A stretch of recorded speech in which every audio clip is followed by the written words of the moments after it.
Hi there, I'm Dr. Iain Campbell. I work at the University of Edinburgh as a key research fellow in metabolic psychiatry. I'm diagnosed with bipolar disorder type 2 and have been researching a ketogenic diet in a clinical academic setting at the university to try and understand what are the mechanisms and how this might be useful in mental health conditions. Bipolar disorder, depressions were always the hardest aspect of it. You really get plunged into this state where you have very low energy, you can't function, you can't think, you can't feel, and you're really sort of struggling to stay alive sometimes during these depressions. It's much more like a physiological state. It's not just a mood, it's a whole state in the body where there's very profound deprivation of energy and function. And I eventually decided I'm just going to at least try to lose weight.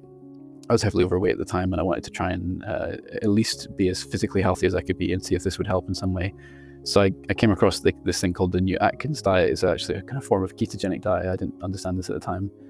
But I just adhered to this very strictly. For the first time since I can remember, I really felt this weight, this incredible weight of depression lift from my mind for the first time. I wasn't aware that it was the diet causing this. I just knew that for the first time I was feeling something different, and I was feeling clear-headed and objective and normal, and my mind was at peace, and I could feel something was physically very different. Imagine you're put in the captain's seat and you have all these controls, and you can see that the ship is, kind of going under, and that there's nothing you can really do, and you're pressing all the different buttons, trying all these different health techniques, all these different medications, all these ways of doing something, and then you hit this one button that kind of seems to turn the engines back on, makes the ship work, and you've no idea what this button is. It's like, but you know that whatever that is must be really important for whatever's wrong with the ship.